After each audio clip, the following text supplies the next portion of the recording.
Mesdames, Messieurs, bienvenue et merci d'être une fois encore des nôtres. Elle était annoncée tambour battant à la sortie médiatique des forces de la résistance. On pouvait imaginer la salle de conférence de Majestic à Cadéon pleine comme un œuf au rythme d'hymnes et de slogans accablant le régime du Bénin révélé. Et les sujets annoncés en prélude à l'événement, mesdames, messieurs, renseignaient à suffisance sur le probable déroulement des faits dans ce sens. Mais tout ceci, mesdames, messieurs, ne restera que dans l'imagination collective. La grande mobilisation, en tout cas, n'aura pas lieu. Et pour cause, responsables des forces de la résistance sur place, leurs sympathisants et militants avec se sont vus interdits d'accès à la fameuse salle. Les portes d'accès étaient d'ailleurs toutes verrouillées.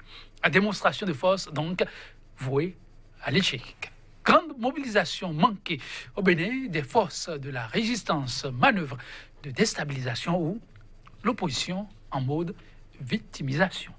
Dans un instant, la parole à l'un des résistants pour nous aider à appréhender ce qui s'est réellement joué ce 10 décembre. Sur ce plateau, déjà, en notre compagnie, Nourini Achadé, membre de la résistance. Nourini Achadé, bonjour. Bonjour, monsieur Joël. Et merci de répondre à cette invitation. C'est moi. En face de vous, pour nous accompagner, il a non, Jos Pezo Adango, journaliste, analyste, son quotidien, comme à de pareilles circonstances, n'a pas manqué de suivre bout en bout les événements et nous aidera à mieux comprendre aussi du regard du professionnel des médias. Il est donc le directeur de publication de l'ADPS, Jos Pezo Adango. Bonjour. Bonjour, cher confrère. Bonjour, honorable. Bonjour, mon cher journaliste. Oui, mesdames, messieurs, avant de revenir amplement au sujet qui nous unit, Nourini Achadé, il faut le souligner, lorsqu'on préparait cette émission, vous êtes présenté comme chargé à la communication et porte-parole des FCPE.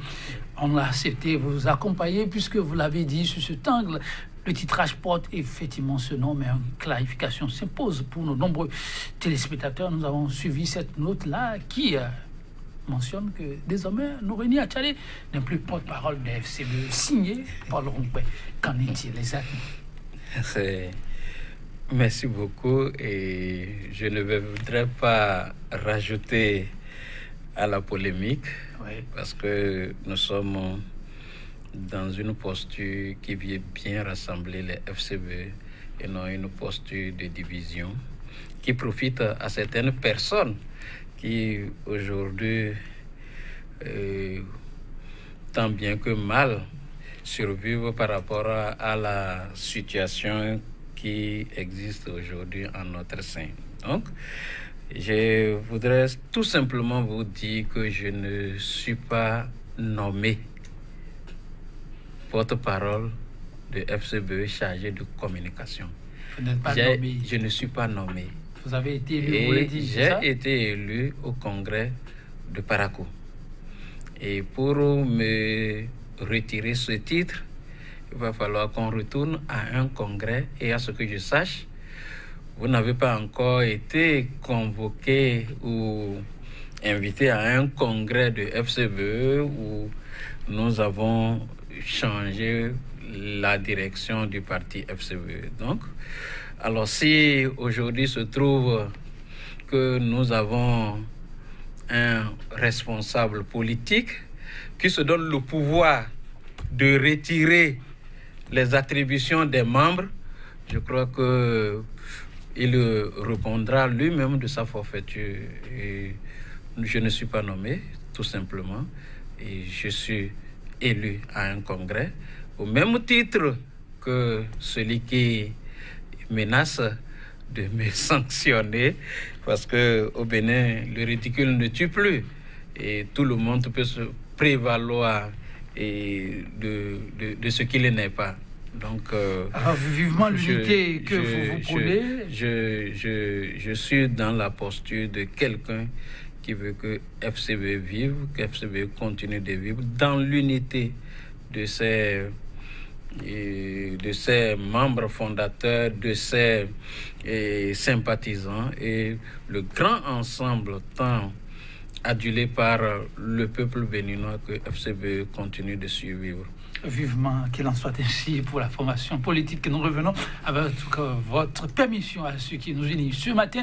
Rentrée politique des forces de la résistance en opposition à la gouvernance du régime Talon, annoncée pour le 10 décembre pour se dérouler sous le sceau d'une grande mobilisation de masse. Elle aura été ponctuée juste d'une déclaration solennelle. Norini Achade, la démonstration de force. Oui, c'était ce qui a été annoncé, ce que beaucoup prévoyaient, aurait fait un flop parce que les portes étaient hermétiquement fermées. Oui. Au fait, pour nous, ce n'était pas encore une démonstration de force. Donc, ce qui a été annoncé là? Non, ce n'est pas ça la démonstration de force. La démonstration de force ne se fait pas dans une salle. Ah, justement. Nous avons simplement invité 1000 à 1500 sympathisants et militants. Donc, ce n'était pas encore une démonstration de force. Vous dites avant, 1500. Oui. 1500, c'est ce que vous avez fait officiellement. Bien sûr, mais sur les réseaux sociaux, ça va dans tous les sens. Mais nous savons, qui eux-mêmes faisaient l'alerte pour que tout le monde vienne à Kadiaou. Nous étions conscients que les gens viendraient davantage, plus que ce qui était annoncé. Mais nous ne mettons pas ça sous le sceau d'une démonstration de force, non. Et la démonstration de force, ça va venir après. Ah bon? Et cette fois-ci, nous avons fait 5 mois et on ne nous a plus entendus. Et bon, d'aucuns ont pensé que c'était fini et ils en étaient contents. Ils ont même annoncé à des institutions internationales et qu'ils maîtrisent tout dans le pays et que tout le monde est content.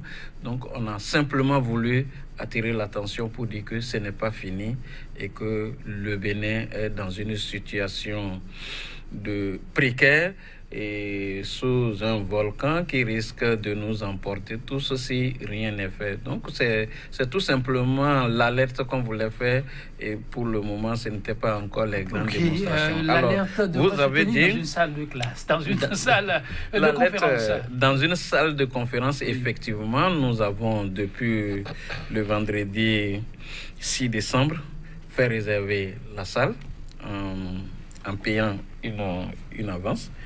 Et donc, nous étions convenus avec le propriétaire, le promoteur, que nous occupons sa salle le mardi à partir de 15h. Alors, et dans la matinée, nous avons commencé par prendre les dispositions. Nous avons envoyé une équipe de sonorisation et le monsieur était à pied d'œuvre quand subitement, et aux environs de midi, 3 heures avant l'événement, et on lui a demandé de surseoir à ce qu'il est en train de faire et que la salle ne serait plus disponible. Alors lui, il tentait, nous on était en réunion, toujours dans les préparatifs de l'événement, quand celui par qui nous avons pris la salle, un avocat, et nous a appelé pour nous dire que le promoteur vient de l'appeler, qu'il se trouverait et que la salle est indisponible. C'était le mot, la salle est indisponible. Indisponible, okay. Que la salle est indisponible à 3 heures de l'événement. Donc voilà, et nous avons tenté de lui demander de ne pas faire ça et de nous accorder la salle pour qu'on fasse l'événement, parce que à 3 heures, on ne pouvait plus détourner l'événement à un autre lieu. Si bien même on a d'autres lieux qu'on pouvait utiliser, mais à 3 heures, par quel canal pourrions-nous appeler les militants pour qu'on les oriente vers un autre lieu? Bon, il n'a pas voulu céder. Nous avons compris que il y a quelque chose derrière. Et vous avez cherché à comprendre ce quelque chose-là? Nous avons cherché à comprendre, mais on nous a dit toujours que c'est une pression de haut niveau et que... Pression de haut niveau? Oui. Et ça signifie pression de haut niveau? Ça, je ne peux pas décoder ça davantage. Vous êtes journaliste et vous pouvez comprendre qui peut faire cette pression-là pour que le monsieur, un opérateur économique, un privé, et qui cherche de l'argent, et qui, ma foi, loue un local de 15h à 21h, ce que j'ai vu dans le document, à environ 1,5 million, qu'il refuse de prendre l'argent et qu'en catastrophe, il ferme ses portes. Vous pouvez imaginer d'où vient la pression pour que ça arrive à un opérateur économique de renoncer à l'argent. Nous avons cherché à joindre l'opérateur économique. C'est vrai, pour l'instant, on n'a pas encore pu l'écouter lui-même. Pour les informations qui nous sont parvenues, il paraît qu'en principe, vous ne devrez pas payer l'avance, mais plutôt la totalité, et que le handicap venait plutôt de cela. Non, les gens vont chercher. Et je ne suis pas sûr que ce soit le promoteur qui vous a dit ça. Non. Pour preuve, vous avez dit, vous auriez, on aurait dit, oui. Les gens chercheront à justifier ce qui s'est passé. Et donc, moi, j'ai lu. Vous n'avez pas été dans l'incapacité de paiement. S'il vous plaît, j'ai lu en même temps après qu'on nous a interdit, j'ai lu les gens dire qu'ils n'ont pas payé. Non, ils n'ont pas trouvé les moyens pour payer, ils viennent se victimiser. Alors, quand nous avons, je ne sais pas, le reçu d'avance est allé sur les réseaux sociaux, on dit maintenant, il fallait payer la totalité. Non, le promoteur ne nous a pas demandé l'argent. S'il nous a demandé l'argent et qu'on n'a pas pu payer, on va dire c'est parce qu'ils sont dans l'incapacité de payer. Ce n'est pas notre première fois de louer avec lui. Il nous connaît, on le connaît. Ce n'est pas notre première fois. Et si il s'avérait que c'est parce qu'on n'a pas payé, il aurait pu nous dire, si vous ne payez pas, vous ne rentrez pas. Soldez le reste pour que je vous laisse. Mais ça n'a pas été le cas. Pourquoi se justifier par rapport à ce qu'on n'a pas payé le reste? Non. Donc la pression d'en haut aurait plutôt joué en votre défaveur. Là, je suis plus sûr. Joseph Pesereau, vous étiez sur le terrain, vous avez vécu les faits. Beaucoup pressentaient que ça pouvait ne pas se passer si facilement. Quels sont les éléments que vous avez pu recueillir en vivant les faits? Pardon. Merci, chers confrères. Est-ce que vous me permettrez de faire une corrélation avec un fait que nous tentons d'oublier? Moi, dans mon job, je suis obligé de comparer, de croiser des faits. Je ne parle que sur du comptant. Alors, qui nous souviennent qu'il y a quelques mois en arrière, un parti politique en gestation devrait tenir son congrès constitutif au stade de l'Amitié. Tout a été déjà prévu. Paiement a été fait. C'est-à-dire, ce sont pratiquement deux choses qui se ressemblent. Ce n'était pas la FCBE, non, pas du tout. C'était un autre parti politique qui devrait donc, à quelques heures, je dirais, à quelques encablures de ce congrès constitutif de parti politique de l'opposition. Je voudrais bien mentionner ce détail. C'est le stade de l'Amitié. Et puis, à la dernière minute, vlan, on annonce aux organisateurs que vous ne pouvez plus, cher monsieur, tenir vos assises dans l'enceinte du stade de l'Amitié parce qu'il y a une mission chinoise qui est tombée de nulle part et qui se met au travail, qui est à l'ouvrage. Jusqu'à la date d'aujourd'hui, je voudrais bien qu'on me montre cette mission chinoise, puisque le stade de l'Amitié est toujours ouvert. Cette rencontre n'a pas pu se tenir. Les organisateurs ont dû rapidement trouver autre solution pour reporter leur activité en un autre lieu du pays. C'est vous dire que ces deux faits se ressemblent, même si ce n'est pas dans les mêmes conditions. Ce qui me fait dire, moi, analyste, que cela s'explique. Quelques jours après ce congrès qui a été avorté au stade de l'Amitié, il y a eu des activités politiques d'autres partis proches de la mouvance qui se sont tenus au stade de l'Amitié, bien que la mission chinoise n'y soit jamais passée. Donc c'est vous dire que nous avions observé, j'étais pour répondre à votre préoccupation, chers confrères, j'étais sur les lieux, j'ai observé ce que c'est, ça m'a rappelé tout de suite cet épisode-là. C'est malheureux, parce que hier 10 10 décembre, nous, on s'attendait simplement à ce qu'il y ait une expression réelle de notre démocratie. Je me dis, chaque jour que Dieu fait, je me dis que les autorités actuelles devraient saisir toute opportunité pour permettre à l'opinion nationale et internationale de se dédire, de se dire, mais tiens, le Bénin renaît de ses cendres. Parce que nous étions habitués à organiser des rencontres, à déambuler dans les rues, dans les règles de l'art, à dire ce que nous pensons. Ça a été toujours le cas au Bénin. Tenir une rencontre du genre, c'est la chose la plus basique qu'on a vécue dans ce pays. Le rendez-vous manqué d'hier comme une entorse de plus à la démocratie béninoise. Tout à fait. Et j'en suis gêné personnellement parce que je me dis, mais est-ce que les autorités, le chef de l'État, je ne dis pas qu'il est commanditaire, mais le chef de l'État, serait-il heureux ce matin ou depuis hier en lisant le retour de cette situation? Parce que ce n'est pas bien.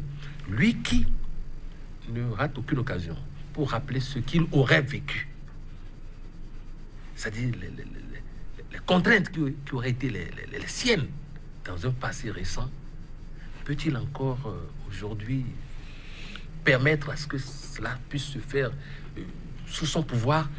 En tout cas, le 10 décembre n'aura pas été une journée d'euphorie pour tous ceux-là qui voudraient retrouver les leaders de la résistance, vivre un instant de partage autour des faits marquant l'actualité sociopolitique au Bénin.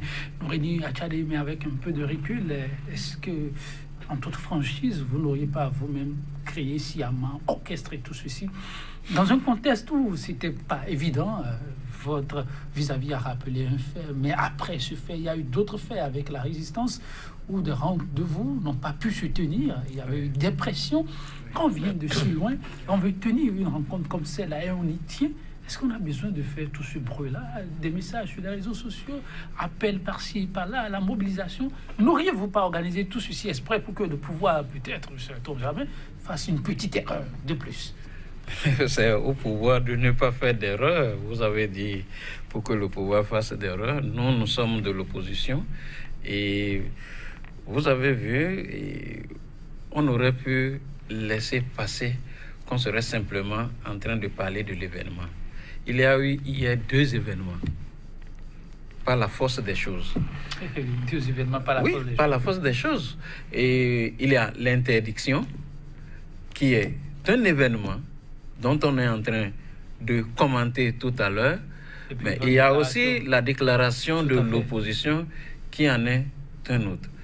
Donc, le fait d'interdire, comme Anango vient de le dire, permet à l'opinion nationale et internationale de savoir ce que continue d'être le gouvernement du président Patrice Talon. Je ne dis pas. Le politique que vous êtes, est-ce qu'on ne va pas aussi vite en besogne? On n'a pas de preuves. L'autre qui dit, pression de haut niveau. Oui. Il n'y a pas de preuves. Non. Au fait, dans notre pays, on nous a habitués à ne pas avoir les preuves. Dans les conditions actuelles, dans un pays de démocratie, le pouvoir aurait tout fait pour faire la lumière sur ce qui s'est passé hier, parce qu'il s'agit de l'opposition. Le pouvoir doit tout faire. Vous accompagner autrement? Non, pas autrement. Étant entendu que l'interdiction est intervenue, le pouvoir doit tout faire pour savoir qui a interdit à l'opposition de faire la manifestation. Si on était dans une démocratie sérieuse, si on était dans un pays sérieux, si on était également dans un pays sérieux, nous, en tant qu'organisateurs, on devait rester en justice le promoteur qui nous a mis dans cette situation. Il ne peut pas prendre notre argent et à la dernière minute nous dire vous n'avez plus. Alors, mais nous disons que si... ce qui nous empêche, c'est que nous sommes aujourd'hui dans un pays où la justice n'a plus ses valeurs. Dans un pays où, lorsque vous allez à la justice, mais vous savez déjà le sort qui est... Lorsque vous allez à la justice et que c'est un dossier politique, mais le couloir des magistrats qui sont déjà formatés pour ces dossiers-là est là et on envoie le dossier dans ce couloir-là et vous avez toutes les chances de perdre. Nous sommes, par exemple, si je prends le dossier FCBE, c'est un dossier facile où les tests de FCBE existent. Mais beaucoup nous conseillent pour dire allez doucement. Mais si vous amenez ce dossier à la justice, c'est que vous avez tué FCBE. Ah bon? Ah oui, beaucoup le disent. Et nous avons vu le cas de la RB. Le PSD, qui a gagné en deuxième instance. Mais on en est où? Le ministre de l'Intérieur. Oui, donc c'est pour vous dire que le pays est devenu ce qu'il est devenu. Monsieur le journaliste a rappelé tout à l'heure les faits, qui sont réels, qui sont vécus. Mais les formations, les formations politiques du chef de l'État, tous les jours que Dieu fait, organisent des manifestations. Mais personne ne les bloque. Personne ne les interdit de faire. Après, mais à quoi... Après ce moment de léthargie à votre niveau, ce qui est annoncé comme rentrée politique a connu ce sort, est-ce qu'il ne faut pas considérer que c'est juste un couac et lancer une nouvelle expérience, une nouvelle rencontre et voir ce que ça va donner avant de tirer ses conclusions? Non, mais nous tirons la conclusion à cette étape, mais cela ne nous empêche pas de continuer. Nous avons dit que c'est un début, que nous continuons. Et là, vous êtes en plein dans votre déclaration. On revient à la déclaration très rapidement. Voilà. Votre vis-à-vis a cité de fait pour lui un événement en deux. Mais là-dessus, pour lui, l'exécutif a un grand rôle à jouer. Si on vit un événement comme celui-là, à un moment où l'exécutif a toute une carte à jouer, celle surtout d'impartialité. Chaspezouanango, le politique joue-t-il franc jeu ou, dans les faits, ceci s'impose dans le contexte actuel? L'exécutif qui doit pouvoir s'expliquer, baliser le terrain pour l'opposition, alors qu'on est sur un terrain politique où l'exécutif aussi a une carte à jouer. Bon, moi, j'aime chercher les éléments de comparaison. Vous voyez, je ne sais pas si Laurent l'a observé, hier, il n'y avait absolument pas de force de police, la police républicaine, il n'y a pas de déploiement. Ce qui devrait quand même, tout en réjouissant certains, cela devrait inquiéter.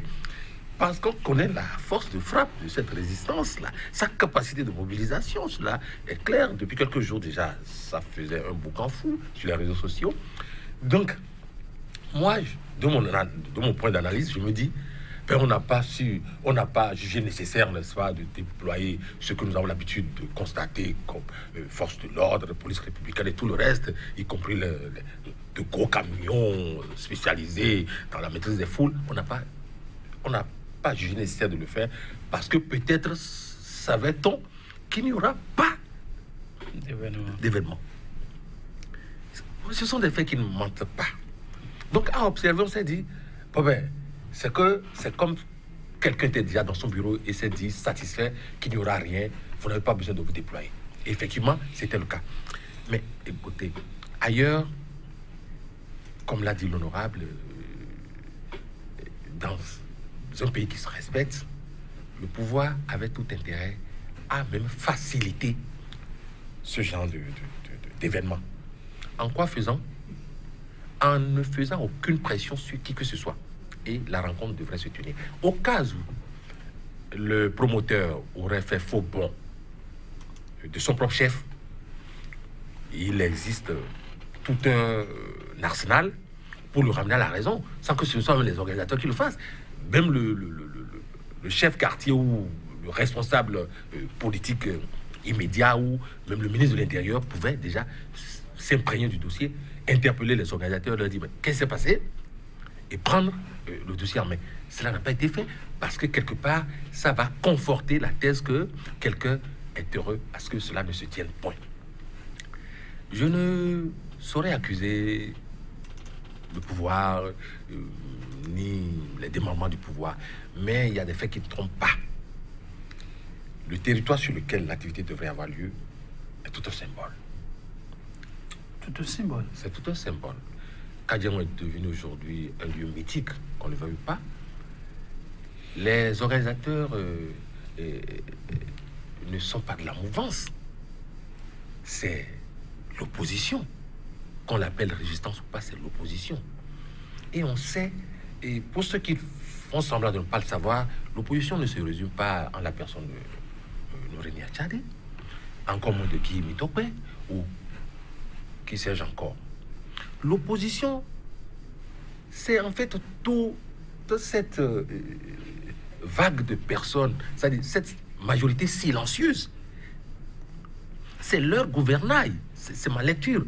C'est-à-dire il faut qu'il y ait des métronomes, il faut qu'il y ait un gouvernail. Ceux qui tiennent le rôle du pavé, ce sont ceux-là aujourd'hui qui prennent la parole, les Kimi Tokpe, les Morini Achade, les Basile Arossi, ce sont eux. Mais en réalité, ce ne sont pas eux qui sont ceux qui ont le plus besoin de liberté. C'est toute cette majorité silencieuse derrière. Et on sait, quand elle se réveille, ça fait mal. Il faut l'empêcher à tous les coups de se manifester. Et c'est ce qui s'est produit hier. Et c'est ma lecture, et ça m'engage. La grande mobilisation, comme le disent beaucoup, n'a pu se tenir, mais oui, la déclaration, elle, solennelle, a pu se faire. Une déclaration qu'on pourrait présenter en 7 grandes charpentes. Mais l'essentiel, pourrait-on dire, il s'agissait du Bénin.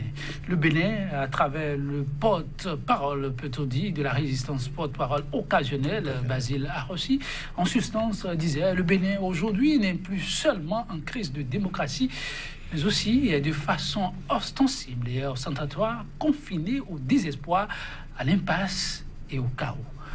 Lorsque l'on appelle tout vœu à la stabilité et qu'on se retrouve à faire de ces genres de déclarations, oui, Morini Achade, qu'est-ce que la résistance veut pour le Bénin? La stabilité ne veut pas dire qu'on se taise sur les dérives du pouvoir. Et ce que nous avons dit hier dans notre déclaration, beaucoup de Béninois le vivent. Et je pense que j'ai lu ce matin les réseaux sociaux, j'ai lu les commentaires et les gens se sont retrouvés parfaitement à travers ce que nous avons dit. Et quand vous prenez aujourd'hui les lois qui se votent à l'Assemblée, vous comprenez aisément que ce sont les lois personnelles. C'est ce que nous avons dénoncé. Les lois personnelles à talons. Si je prends la révision de la Constitution, le premier rejet en 2017, le premier rejet de la Constitution et la première intervention du chef de l'État sur une chaîne internationale, il a dit qu'il reviendra dès que ce serait possible. Et pour que ça soit possible, on a assassiné froidement des Béninois. On a tué des Béninois. On a mis des Béninois en prison. On a empêché l'opposition d'aller aux élections. Il fallait avoir le 100% de députés à l'Assemblée nationale pour que le vœu du chef de l'État de réviser la Constitution soit possible. Vous voyez là où l'orgueil personnel de quelqu'un peut nous amener. Assassiner certaines personnes, assassiner des Béninois, écarter la population de l'élection et imposer des députés à l'Assemblée nationale. Et ces députés, dans cette forfaiture, continuent de voter des lois d'exclusion. Aujourd'hui, seul le chef de l'État a 83 députés, 100%. Et on fait une loi électorale. Et on dit que pour être candidat aux élections présidentielles, il faut être parrainé par député et ou maire. Mais aujourd'hui, il a le 100% de députés, lui. Ça veut dire que lui seul, pour le moment, peut aller aux élections. Donc, on exclut de nouveau les gens. Ça veut dire que ce sont des lois personnelles qui se votent à l'Assemblée aujourd'hui. Donc, dénoncer ça ne veut pas dire qu'on est contre la stabilité. Nous sommes pour la stabilité, mais la stabilité ne peut pas se faire au détriment des autres.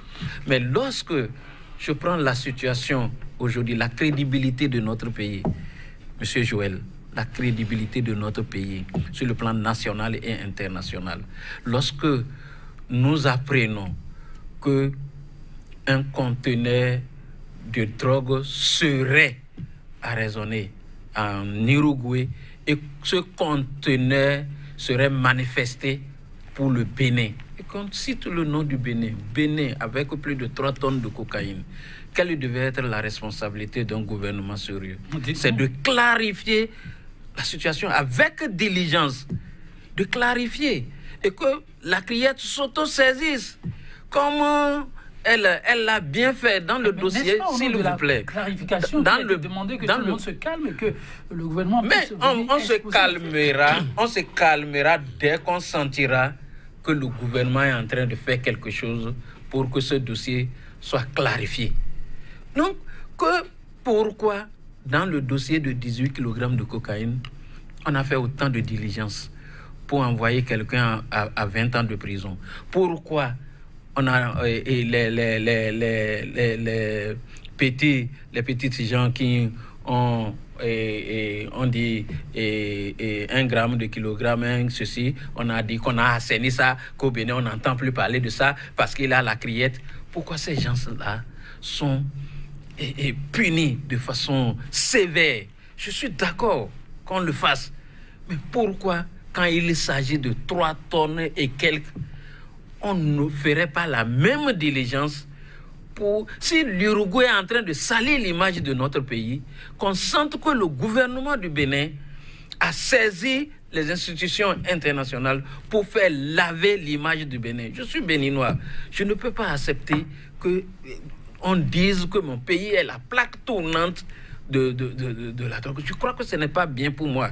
Donc je dois souhaiter, et c'est ce que nous avons dit dans notre déclaration, que le gouvernement du président Patrice Talon clarifie cette situation, que de se mettre à arrêter les jeunes qui parlent sur les réseaux sociaux. Et cela n'arrange pas les faits.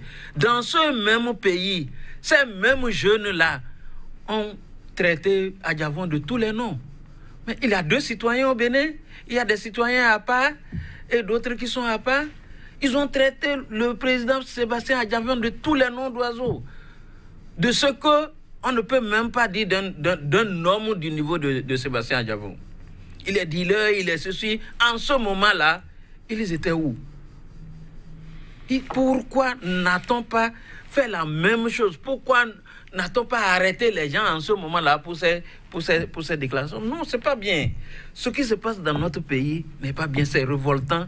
Et quand on accumule, on continue d'accumuler de ces dérives, je crois que ça va arriver un moment où on ne pourra pas supporter. Même ceux-là qui sont de la mouvance savent qu'il y a dérive et qu'il faut arrêter. Je prends un autre cas.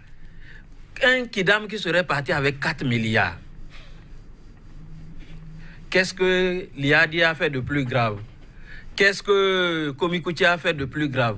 Des mandats d'arrêt à gauche, des mandats d'arrêt à droite. Liadi, mandat d'arrêt. Pour son épouse, mandat d'arrêt. Qu'est-ce qu'elle a fait de plus grave? Pourquoi, pour certains, automatiquement, on délivre mandat d'arrêt?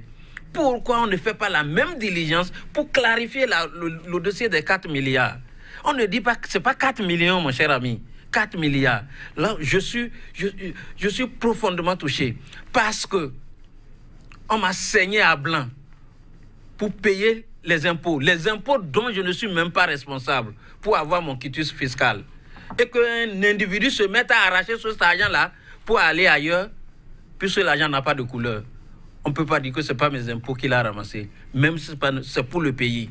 Et qu'il aille ailleurs se mettre à l'abri. Et que personne aujourd'hui ne cherche à savoir où il est. Je crois que ce n'est pas, c'est pas bien. Question de la modification de la loi fondamentale, question de dossiers brûlants de la République dont des affaires que vous venez de suivre, question d'argent évaporé dans la nature. L'opposition, est-ce qu'on peut dire que c'est vraiment dans une mission républicaine qu'elle est, où elle surfe sur des faits pour se faire aussi une certaine vigilité? Chers confrères,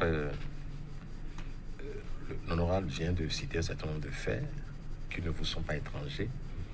Des faits qui ont été souvent relayés par les médias, certains médias qui en ont encore le souffle, parce que là, il faut pouvoir avoir le souffle pour le faire sous les cieux qui sont les nôtres en ce moment. On les apprécie graduellement. L'opposition aujourd'hui demande encore à ce qu'on travaille à dissoudre l'Assemblée nationale. Le temps presse. Est-ce que c'est l'option qu'il faut aujourd'hui? Non, mais écoutez, que les choses soient claires.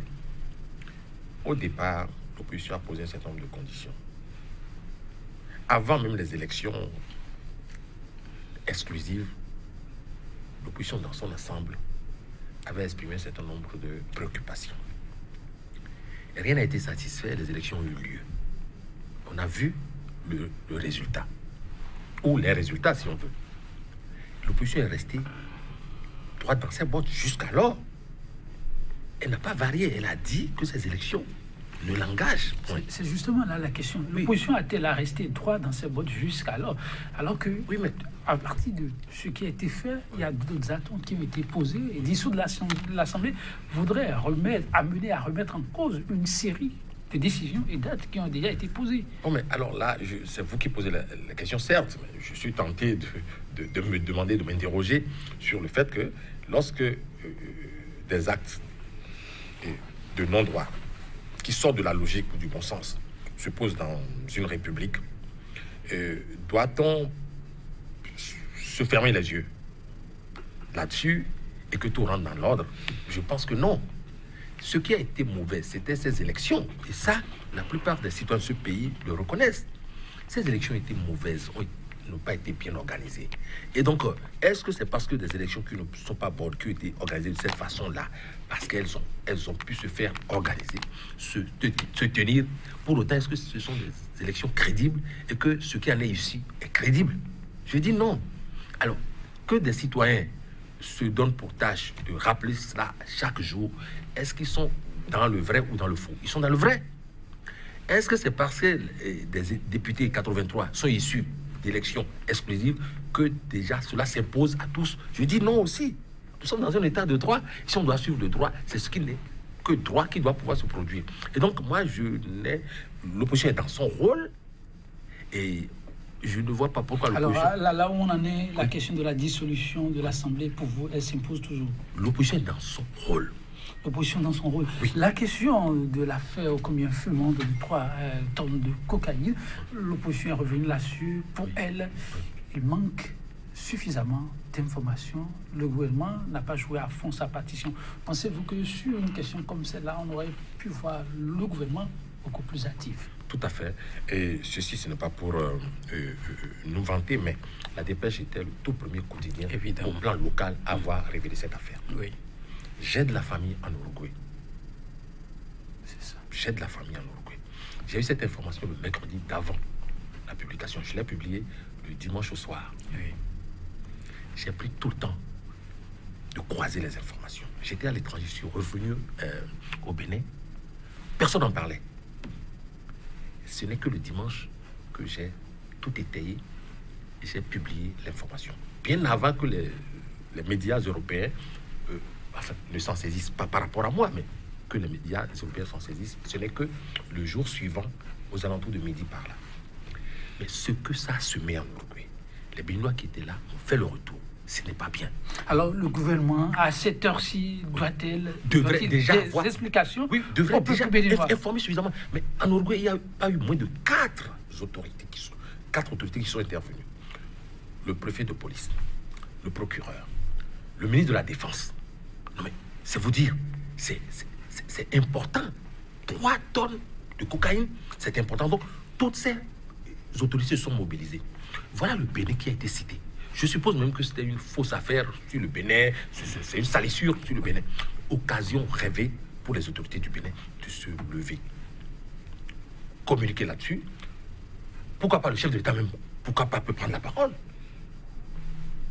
Ou alors ceux qui en avaient l'habitude ici, parce qu'on a vu des officiers se succéder ici, il y a quelques mois en arrière, pour éventrer une affaire dite de 18 kg de drogue. Mais où sont passées toutes ces bonnes personnes? Peut-être ça reviendra. Votre vis-à-vis parle d'une politique de 2 poids, 2 mesures qui serait plus que nocif à la nation béninoise au vivre ensemble. Qu'est-ce que l'analyste en dit?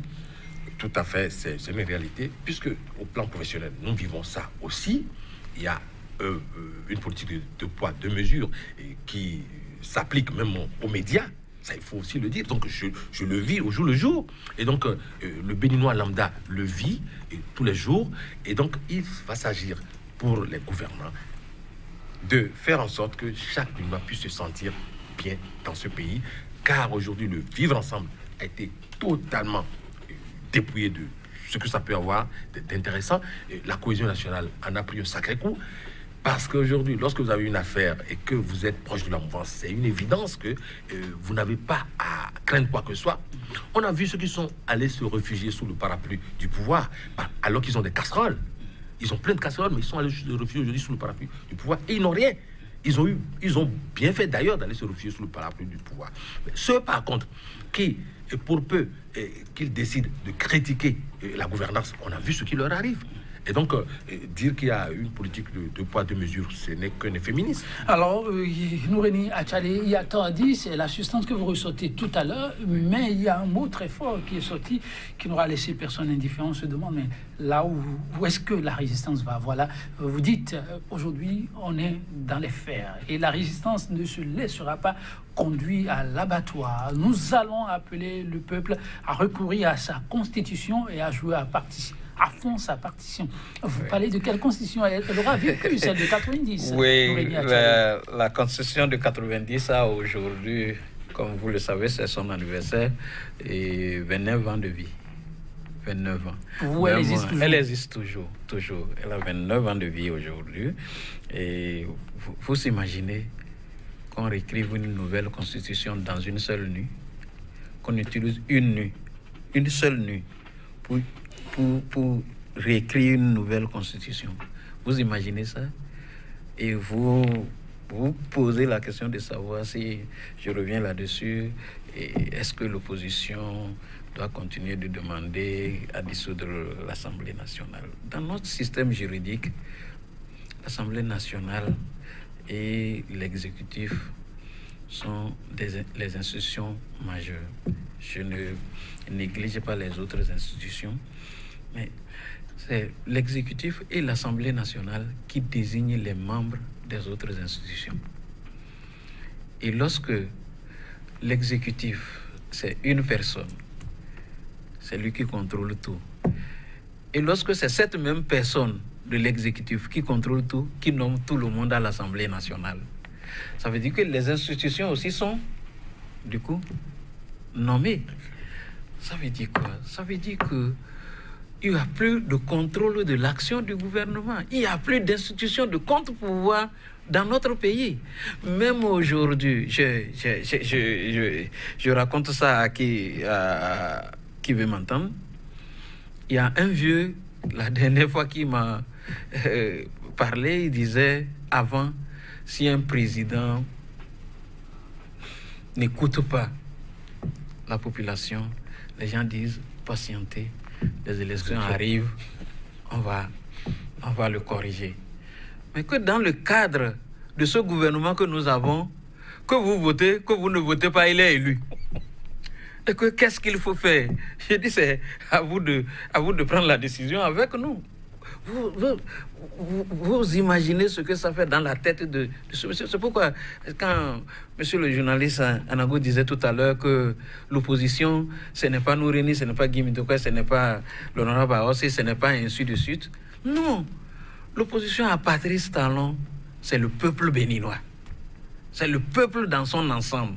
C'est d'ailleurs pourquoi lui-même, il sait que le peuple opposé à lui, et il a empêché le peuple d'aller faire son choix. Donc, ce que nous avons dit, c'est que trop c'est trop. On a pensé qu'à un moment donné, le président Patrice Talon, comme l'a dit déjà monsieur le journaliste, va envoyer des signaux de démocrates et qu'il va se dire qu'il faut arrêter la dérive, mais il a continué de plus belle.